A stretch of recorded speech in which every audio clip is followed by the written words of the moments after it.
Coming up next on the Jeff Crilley Show, are you getting the news you need to know or just the news you want to know? A 71-year-old organization here in Dallas is changing the narrative. That's just ahead.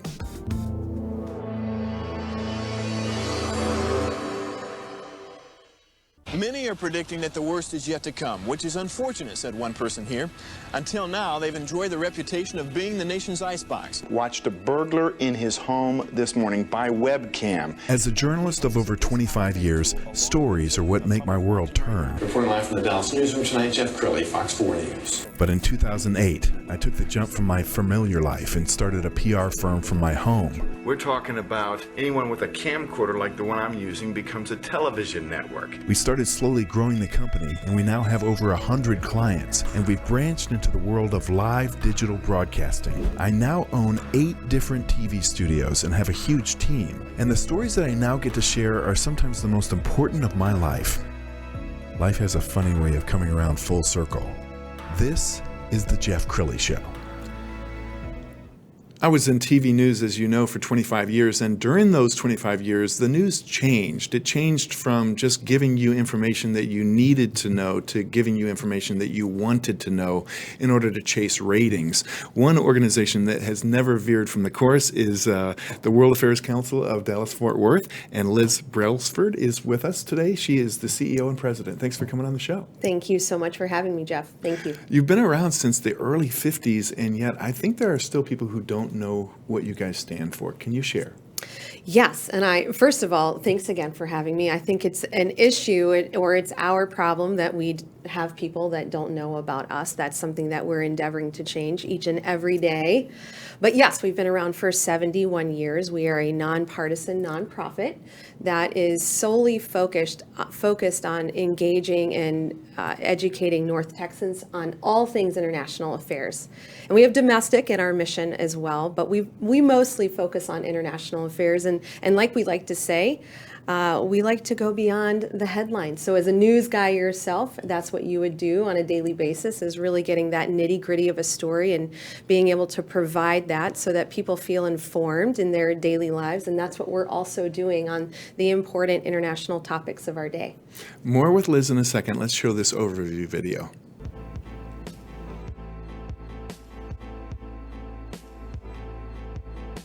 The World Affairs Council makes it possible to engage in the world based on sound knowledge of what's going on. Our knowledge comes straight from the source. It's not hearsay, it's not 12th removed by local news source or Facebook and social media.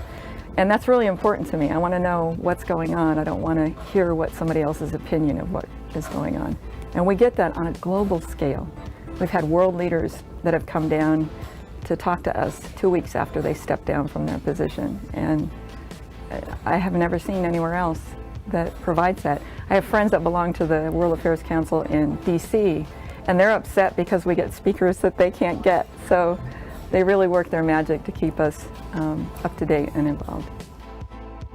And Liz, when we talk about global leaders, I mean, I'm going to give you a chance to brag. It's a who's who. Rattle off some of the names that we would all recognize. Well, thanks for that opportunity. It really is a who's who, and it's been a who's who for the last 71 years. I'll just give you a little dash of who we've had, a sprinkling of who we had recently. Last night I had dinner actually with authors and journalists Peter Baker and Susan Glasser. They are on the news an awful lot these days. They are both political correspondents and journalists, and we're actually going to have them in a program tonight. Nice. We've had Secretary Pete Buttigieg before. We've had Ambassador Nikki Haley. I'll actually be interviewing her again on October 12th in just a few weeks. We had Secretary Madeleine Albright. I actually interviewed her just a few months before she passed earlier this year. That was a wonderful honor that I had. To take it a little bit more locally, we've had Ambassador Kay Bailey Hutchison. I really appreciate her. She's fabulous in our community. And we've had Congressman Allred, Colin Allred, former Congressman Will Hurd. We've had we will be having Congressman Roger Williams. We've had President Nixon. We've had Secretary Henry Kissinger. We'll be having him again on the 21st of October. We've had Bono. We've had Gandhi. It goes on and on. We've had countless ambassadors from D.C. We've had also Prime Minister Crilley. We've had heads of state before, and so we really run the whole spectrum of all kinds of different speakers. And these are big name speakers. We have experts and thought leaders and scholars on every international topic that you could imagine.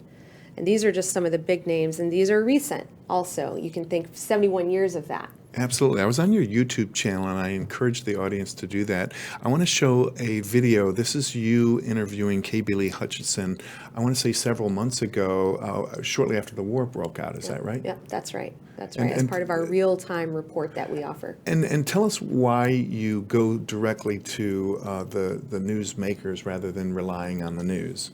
Yes, well, like I mentioned in the very beginning, we talk about how we go beyond the news. We go beyond the headline. And so what we are trying to do, or what we do is we offer scholars and experts on their topic, and we lay the information out there for you. We are a nonpartisan organization, and so we're laying the information out for you, and then you just think what you want to think based off the expert analysis that you're given, and that's what K. Bailey Hutchinson is going to do in this video. I got to ask her a personal question, because I had a chance to interview some pretty famous people, but I always got nervous. I mean, do you get nervous when you're interviewing these big names?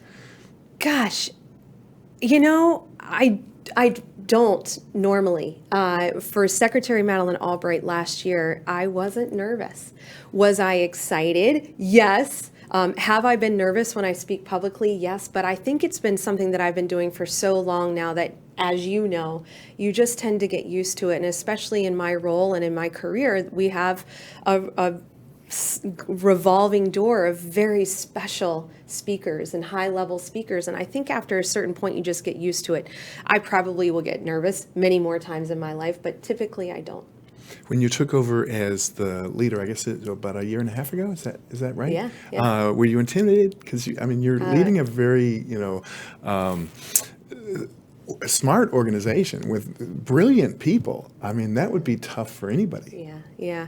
You know, I moved to Texas a little over a year and a half ago, and had never lived in Texas. I'm absolutely loving being here. I feel very grateful for my position and where I live, and for my community and our council. I will tell you, it was intimidating. I was coming from Washington, D.C., from our national umbrella organization. I was chief operating officer there, and coming to Texas, not knowing a soul who lived in Dallas. I knew a couple people at our council, but beyond that, I didn't know anyone. And you're right, the previous president and CEO had been in place for 20 years, and I can't tell you how many times I heard, well, you've got big shoes to fill. And yeah, I did, and I eventually made a joke of, well, I brought my own shoes, obviously. But it is intimidating, and it is a lot to handle. There's a lot of responsibility and a lot of things to keep your fingers on the pulse of, and especially with the high-level speakers that we tend to get. It can be nerve-wracking, but more than anything, I think I'm excited, I'm thrilled, I'm fulfilled. It's challenging, it's fun, it's all the things, and yes, that includes intimidation from time to time, but not really in my current work, but more along the lines of when I was coming. And I love it that you guys reach out to the next generation of leaders. We have a clip here of the global young leaders. Let's roll that now.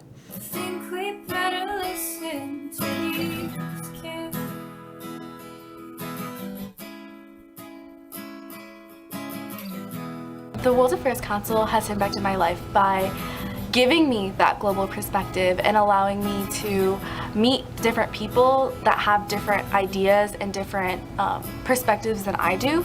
Making an impact in the world starts by making an impact in our community. And I would say that starting off, even say in our neighborhood or starting off by our school, is the most important step into making a change in the world. If you want to make big changes, make small changes, and those small changes will continuously grow and grow and grow. We have had students just attend numerous speaker events and workshops and sessions with authors, journalists, politicians. I hope everybody with the World Affairs Council knows the impact they're making. When these students go to these functions and these events, that you are opening up a world that I don't think any of them have ever really thought about. JWAC has really showed me that whenever you're networking with new people, you really have to understand where they're also coming from and not only your personal view. Well, I feel that to whom much is given, much is required. So many people have invested into me, so I feel that it's necessary for me to give back to my community and be involved. It's important to take matters into your hand and step up and make the change that you want to make in order to change the world for the better. As we see these young adults and how impactful they are in today's society, and we know that they are our future, and we can't always be here to guide them, but they are going to be the guidance for tomorrow. That is so impressive, because I think, we're in this kind of TikTok world where young people will scroll through their phone for the, the funny cat video, and they're not really necessarily plugging into world events. Yeah, I mean, I'm still plugging into the cat video. So no, you're right. You're right about that. We have a lot of students, and it is a world of TikTok, and that's actually something that we talk a lot about on a daily basis internally at the council, is how to plug into that. But the students that we work with, we impact over 8,000 high school students every academic year, and we work with over 1,000 teachers. And that is an incredibly important piece of our mission that we are attacking every day to try to grow the education program that we have at our council. But to talk about goals. Yep, absolutely. To talk about goals of our council, what we want to do is, very simply put, we want to grow our council. And that really doesn't tell you much, but what we're looking to do is to really modernize and freshen our council so that we do appeal to the youth that are so critical to our future. We have a very robust, large membership that are incredibly loyal to us, and I am incredibly loyal to them, and our council is incredibly loyal to them. They are important. So we want to hold our traditions and practices that we hold dear, and we want to honor those members who have been members of our council for so long.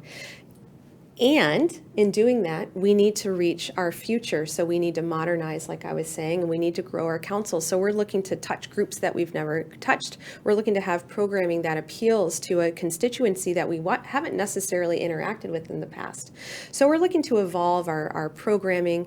We're getting a new logo and new website. We've started the rebrand process. We're very excited about that. That's probably about a year down the road at this point. But I think that in general, we're looking to be a more inclusive, accessible, modern organization. It already is, and we're looking to reach that next level. Absolutely. If somebody's watching this right now and they want to get involved, they want to plug in, how do they do that? Well, thank you for that. And we are a members-based organization. Please join us.